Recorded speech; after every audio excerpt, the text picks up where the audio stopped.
Hi friends, మనం previous వీడియోలో use state hook గురించి తెలుసుకున్నాం.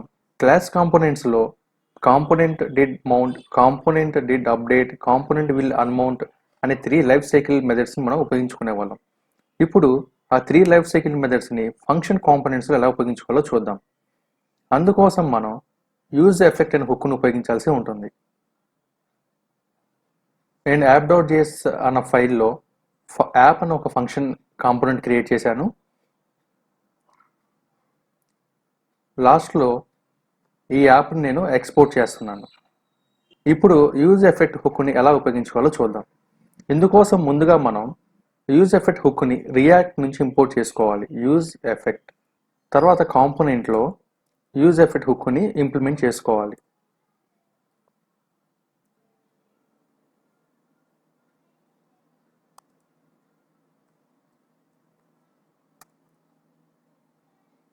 ఇలా యూజ్ ఎఫెక్ట్ని మనం ఇనిషియలైజ్ చేసుకోవాలి. లోపల యారో ఫంక్షన్ రాయాలి. ఇప్పుడు నేను అప్లికేషన్ యొక్క హోస్ట్ నేమ్ని ప్రింట్ చేస్తున్నాను.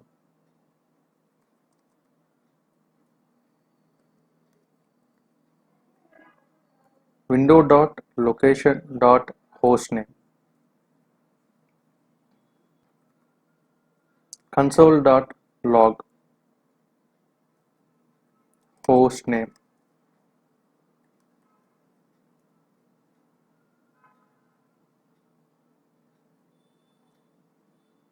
ఇప్పుడు బ్రౌజర్లో చూసినట్లయితే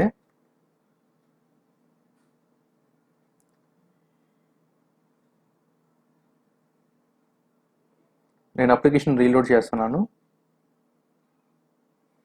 మనకి host name local host print అయింది.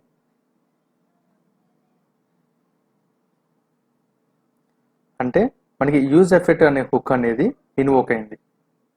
ఈ యూజ్ ఎఫెక్ట్ హుక్ అనేది ఫంక్షన్ కాంపోనెంట్ రెండర్ అయినప్పుడు రెండర్ అవుతుంది. అలాగే స్టేట్ అప్డేట్ అయినప్పుడు కూడా ఈ యూజ్ ఎఫెక్ట్ అనేది ఇన్వోక్ అవుతుంది.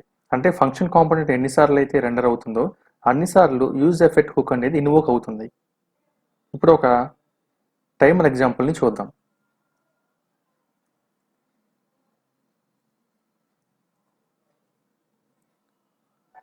మనం యూజ్ ఎఫెక్ట్ హుక్స్ని ఎన్ని అయినా మనం ఫంక్షన్ కాంపోనెంట్లో రాసుకోవచ్చు.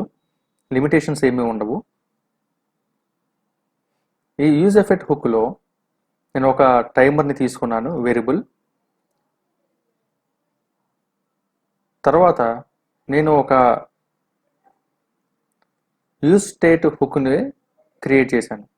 అందులో ఇంక్రిమెంట్ అనే స్టేట్ వేరియబుల్, సెట్ ఐఎన్సి అనేది సెటర్ ఫంక్షన్. సో ఇక్కడ నేనేం చేస్తున్నానంటే ఈ ఇంక్రిమెంట్ వేరియబుల్ని ఇంక్రిమెంట్ చేస్తున్నా, +1 ఇంక్రిమెంట్ చేస్తున్నా. ఇంక్రిమెంట్ 1 అనేది <20 అయితే సెట్ టైమ్అవుట్ ఫంక్షన్ ద్వారా ఆ వాల్యూని నేను స్టేట్లోకి అప్డేట్ చేస్తున్నా ఎవ్రీ సెకండ్కి. ఇక్కడ 1000 ఇచ్చాను అంటే 1 సెకండ్ అనమాట. సో ఎవ్రీ సెకండ్కి మనకి ఈ టైమర్ అనేది ఇన్వోక్ అవుతుంది. అంటే అప్ టు 20 టైమ్స్ మనకి ఇది లూప్లా తిరుగుతూ ఉంటుంది. ఇప్పుడు ఈ టైమర్ని మనం ప్రింట్ చేయాలి కాబట్టి ఈ ఇంక్రిమెంట్ వాల్యూని టైమర్ స్టేట్ వేరియబుల్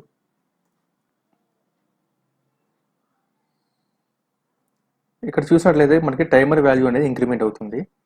అలాగే ఇక్కడ కన్సోల్లో చూసినట్లయితే హోస్ట్ నేమ్ లోకల్ హోస్ట్ అని వచ్చింది.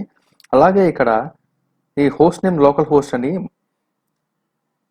మల్టిపుల్ టైమ్స్ మనకి ఇక్కడ ఇన్వోక్ అవుతుంది. చూస్తే ఇక్కడ కౌంట్ ఇంక్రిమెంట్ అవుతుంది. సో ఇక్కడ ప్రాబ్లం ఏంటంటే ఎప్పుడైతే యూజ్ ఎఫెక్ట్ ఇన్వోక్ అయినప్పుడు ఈ టైమర్ ఇంక్రిమెంట్ అవుతూ ఉంది కదా, so every time state update అవుతుంది. అలాగే కాంపోనెంట్ అనేది రెండర్ అవుతుంది. అలా జరుగుతున్న ప్రతిసారి మనకి ఈ యూజ్ ఎఫెక్ట్ హుక్ కూడా ఇన్వోక్ అవుతుంది. అందువల్ల మనకి ఈ హోస్ట్ నేమ్ అనేది అన్నిసార్లు కనిపిస్తుంది. సో ఇక్కడ మనం 20 టైమ్స్ లూప్ తిరుగుతుంది కాబట్టి మనకి ఇది 20 టైమ్స్ దాకా ఇన్వోక్ అవుతుంది, తర్వాత ఆగిపోయింది. సో దీనివల్ల ఏంటంటే మనకి పర్ఫార్మెన్స్ ఇష్యూస్ వస్తాయి. కానీ ఎక్స్పెక్టేషన్ కూడా ఏంటి అంటే మనకి ఇది ఒకసారి మాత్రమే ఇన్వోక్ అవ్వాలి. సో అందుకని ఏం చేయాలంటే ఇక్కడ సెకండ్ ఆర్గ్యుమెంట్గా ఒక ఎంటీ అరేని డిఫైన్ చేయాలి. అలా చేసినప్పుడు మనకి బ్రౌజర్లో ఈ యూజ్ ఎఫెక్ట్ హుక్ అనేది ఒకసారి మాత్రమే కాల్ అవుతుంది. సో ఇక్కడ చూసినట్లయితే హోస్ట్ నేమ్ అనేది లోకల్ హోస్ట్ వచ్చింది. ఇక్కడ టైమర్ రన్ అవుతూనే ఉంది, బట్ కానీ ఇక్కడ మనకి ఈ హోస్ట్ నేమ్ అనేది ఇక్కడ కనిపించట్లేదు. మనం కనుక ఎంటీ అరేని డిఫైన్ చేయకపోతే ఈ హుక్ అనేది component did mount, component did update అనే రెండు లైఫ్ సైకిల్ మెథడ్స్ని సాటిస్ఫై చేస్తుంది. ఎప్పుడైతే మనం ఈ ఎంటీ అరేని డిఫైన్ చేస్తామో అప్పుడు ఇది కాంపోనెంట్ డిడ్ మౌంట్ అనే లైఫ్ సైకిల్ మెథడ్ని సాటిస్ఫై చేస్తుంది. ఇప్పుడు ప్రస్తుతానికి నేను దీన్ని రిమూవ్ చేసేస్తున్నాను. ఇక్కడ ఒక రిజిస్టర్ ఫామ్ ఉంది కదా, అందులో నేను ఈమెయిల్ పాస్వర్డ్ ఇస్తున్నాను.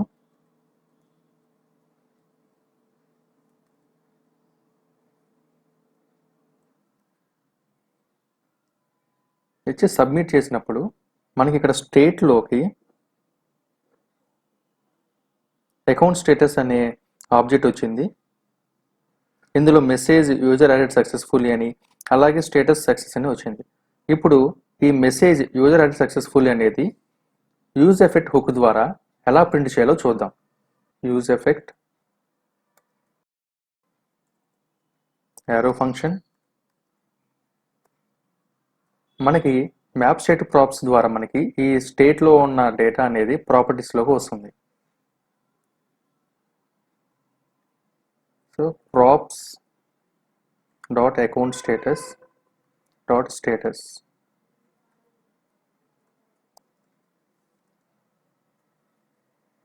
ఉన్నట్లయితే అందులో ఉన్న మెసేజ్ని మనం రీడ్ చేస్తున్నాం, లేకపోతే ఎంటీ అని పెట్టేసాం.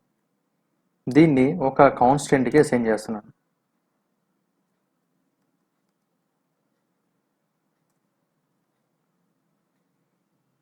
నేను ఆల్రెడీ అకౌంట్ స్టేటస్ అని చెప్పిన ఒక యూజ్ స్టేట్ హుక్ని క్రియేట్ చేయడం జరిగింది.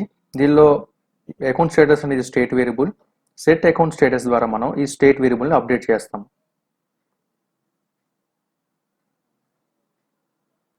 Set account status of response. So ఇప్పుడు మనం ఈ అకౌంట్ స్టేటస్ని ప్రింట్ చేయాలి కాబట్టి స్టేటస్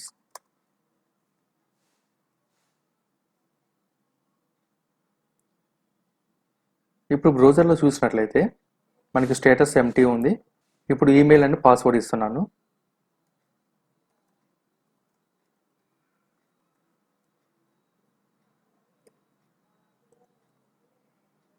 సబ్మిట్ చేసినప్పుడు మనకి యూజర్ యాడెడ్ సక్సెస్ఫుల్ అని వచ్చింది.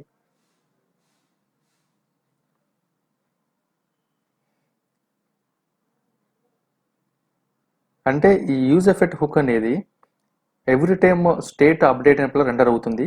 అందువల్ల మనకి రెస్పాన్స్ అక్కడ కనిపించింది. సో ఇక్కడ చూసినట్లయితే కనుక మనం ఇక్కడ ఎంటీఆర్ని డిఫైన్ చేయలేదు. అందువల్ల ఈ హుక్ అనేది ఎవ్రీ టైమ్ రెండర్ అవుతూ ఉంటుంది. అంటే ఫస్ట్ కాంపోనెంట్ రెండర్ అయినప్పుడు, సెకండ్ స్టేట్ అప్డేట్ అయినప్పుడు ఇది ఇన్వోక్ అవుతుంది.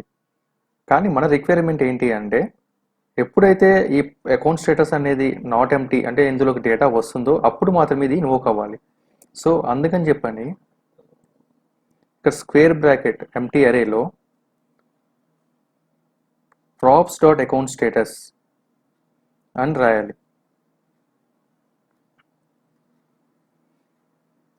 ఇలా రాసినప్పుడు ప్రాప్స్ డాట్ అకౌంట్ స్టేటస్ అనేది వచ్చినప్పుడు మాత్రమే ఈ యూజ్ ఎఫెక్ట్ అనే హుక్ ఇన్వోక్ అవుతుంది. ఈ హుక్ అనేది 2 టైమ్స్ రెండర్ అవుతుంది. ఫస్ట్ టైం కాంపోనెంట్ రెండర్ అయినప్పుడు, సెకండ్ ఎప్పుడైతే ఈ ప్రాప్స్ డాట్ అకౌంట్ స్టేటస్లోకి వాల్యూ వస్తుందో అప్పుడు మాత్రమే ఇది ఇన్వోక్ అవుతుంది. దీని ద్వారా కాంపోనెంట్ డిడ్ అప్డేట్ అనే లైఫ్ సైకిల్ మీద అనేది సాటిస్ఫై చేస్తుంది. ఇప్పుడు నేను టైమర్ డాట్ జేఎస్ అని చెప్పిన ఒక ఫైల్ క్రియేట్ చేశాను. అందులో టైమర్ అనే ఒక ఫంక్షన్ కాంపోనెంట్ క్రియేట్ చేశాను. ఇందాక రాసిన టైమర్ ఎగ్జాంపుల్ని మనం ఇక్కడ ఇంప్లిమెంట్ చేశాను నేను.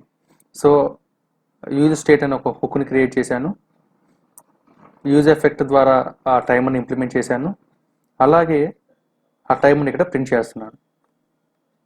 ఇప్పుడు యాప్ డాట్ జేఎస్లో ఈ టైమర్ని ఇంపోర్ట్ చేసుకొని దాన్ని ఇక్కడ కాల్ చేద్దాం.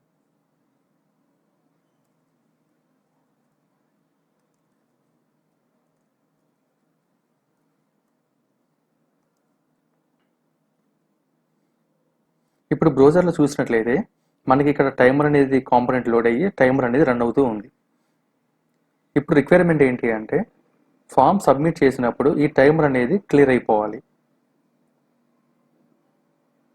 సో అందుకని చెప్పి ఇనిషియల్గా నేను ఏం చేశానంటే ఈ ఫ్లాగ్ వేరియబుల్ 1 అని చెప్పి డిఫైన్ చేశాను. ఎప్పుడైతే హ్యాండిల్ సబ్మిట్ వస్తుందో అప్పుడు సెటర్ ఫంక్షన్ ద్వారా ఈ ఫ్లాగ్ వేరియబుల్ నేను 0 చేస్తున్నాను. సో ఇప్పుడు మనం ఈ ఫ్లాగ్ వేరియబుల్ ఉంటే ఈ టైమర్ అనేది డిస్ప్లే అవ్వాలి. అంటే ఫ్లాగ్ వేరియబుల్ 1 అయితేనే మనకి ఈ టైమర్ అనేది కనిపిస్తుంది. ఇప్పుడు బ్రౌజర్ రీలోడ్ చేస్తున్నాను. ఈమెయిల్ అండ్ పాస్వర్డ్ ఇస్తున్నాను.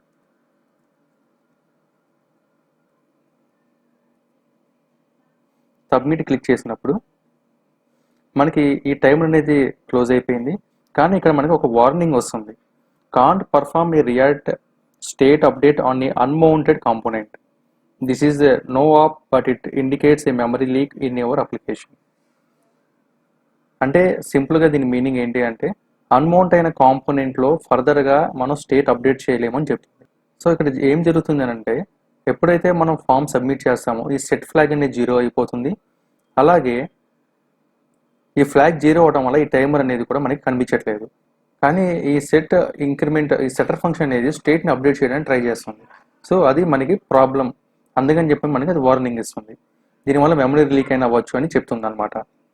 సో దాన్ని రిజాల్వ్ చేయడం కోసం ఎప్పుడైతే మనం కాంపోనెంట్ అన్మౌంట్ చేస్తామో దానికి డిపెండెన్సీ సబ్స్క్రిప్షన్స్ ఎసింక్రోనస్ కాల్స్ అన్నింటినీ కూడా మనం స్టాప్ చేయాలి. అంటే మన ఇక్కడ సెట్ టైమ్ అవుట్ ఫంక్షన్ ఉంది కదా, దాన్ని ప్రాపర్గా క్లియర్ చేయాలి. సో అందుకని చెప్పండి ఇక్కడ రిటర్న్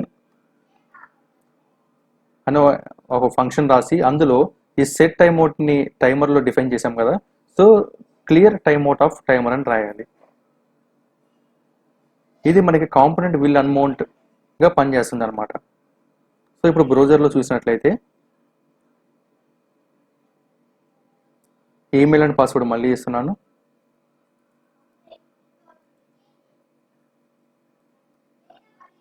సబ్మిట్. చూసారా, ఇప్పుడు మనకి టైమర్ అనేది క్లోజ్ అయిపోయింది. కానీ ఇక్కడ మనకి కన్సోల్ ఎటువంటి వార్నింగ్స్ లేవు. సో ఎప్పుడైతే మనం సెట్ టైమ్ అవుట్ కానీ సెట్ ఇంటర్వెల్ కానీ ఇలాంటి మెథడ్స్ ఉపయోగిస్తామో వాటిని మనం కంపల్సరీగా క్లియర్ చేసుకోవాలి. ఈ రిటర్న్ మెథడ్ ఉపయోగించినప్పుడు అవి ఇన్వోక్ అవుతాయి అన్నమాట. కాంపోనెంట్ అనేది ఎప్పుడైతే అన్మౌంట్ అవుతుందో అప్పుడు మనకి ఈ రిటర్న్ మెథడ్ అనేది ఇన్వోక్ అవుతుంది. ఈ విధంగా యూజ్ ఎఫెక్ట్ హుక్ అనేది component did mount, component did update, component will unmount అనే 3 లైఫ్ సైకిల్ మెథడ్స్ని సాటిస్ఫై చేస్తుంది. Thank you for watching this video.